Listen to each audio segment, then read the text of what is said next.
자, 오늘 말씀 제목은 고난당할 때 기억해야 할 두 가지. 고난당할 때 기억해야 할 두 가지란 제목으로 말씀 나누겠습니다. 렘넌트의 삶은, 여러분들의 삶은 언약의 여정을 가는 삶이지만 때로는 고난이 올 수가 있습니다. 그런데 렘넌트의 고난이 하나님의 축복의 시간표가 되도록 여러분들은 고난이 올 때 두 가지를 기억해야 됩니다. 자, 첫 번째는 뭘 기억해야 되냐? 나의 배경이 무엇인지를 기억해야 됩니다.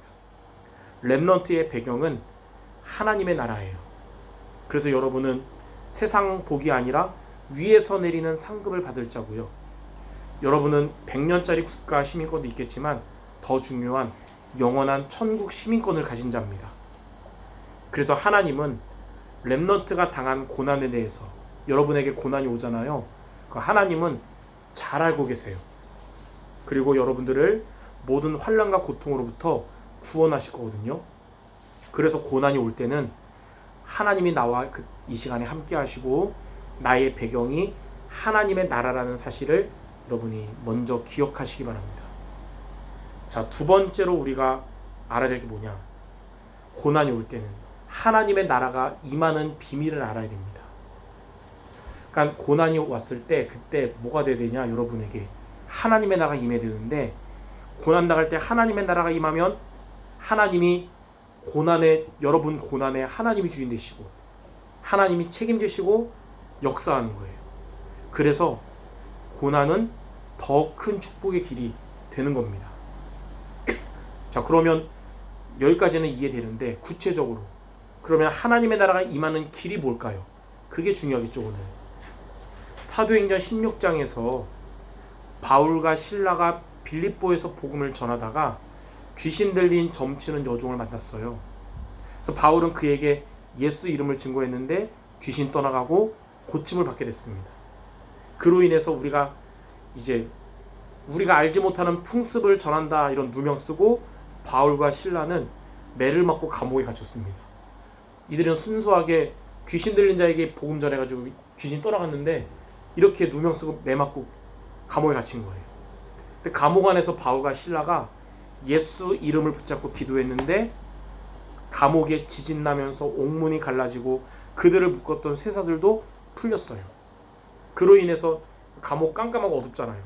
도망간 줄 알고, 바울과 실라가 도망간 줄 알고 자결하려고 했던 간수에게 우리는 이 자리 그대로 있다 하면서 마음이 열린 간수에게 예수 이름 증거해서 간수와 그 가족이 예수님을 믿게 됐어요. 이처럼 하나님의 나라가 언제 임하냐? 여러분이 예수 이름 붙잡고 기도할 때 하나님 나라 임하고 예수 이름을 증거할 때 그때 하나님 나라가 임하는 겁니다. 바울과 실라가 빌립보 감옥에 있었지만 그곳에서 예수 이름으로 기도하니까 그곳에 하나님 나라가 임한 것이고, 간수에게 예수 이름을 증거할 때 간수와의 만남에 하나님의 나라가 임한 거예요. 그러므로 여러분들 고난 가운데 있다. 그러면 하나님의 나라가 여러분이 있는 그곳에 임하도록 예수 이름으로 기도하고 또 예수 이름을 증거하는 자가 되기 바랍니다. 요셉의 고난은 애굽의 총리가 돼서 가정복음화 또 세계복음화 하는 길이 됐고, 모세의 고난은 출애굽의 주역으로 준비되는 길이 됐고, 또 다윗의 고난은 제자를 세우고 성전 건축 준비하는 길이 됐듯이 여러분들에게 있는 고난은 하나님의 중요한 응답을 받는 시간표가 될 겁니다.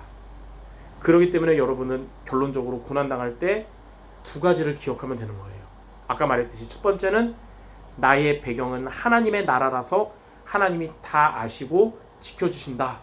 이걸 첫 번째로 기억하시고, 두 번째로는 하나님의 나라가 내가 있는 이곳에 임하도록 예수 이름으로 기도하고 예수 이름을 증거하자.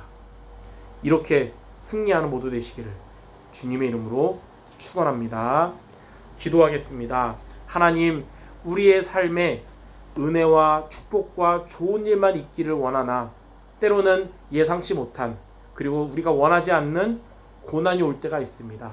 그러나 이것도 하나님의 주권 속에 있음을 믿고 하나님의 나라가 우리의 배경임을 기억하며 하나님의 나라가 임하는 비밀을 붙잡는 우리 모두 되게 하여 주옵소서. 예수 그리스도 이름으로 기도드립니다. 아멘.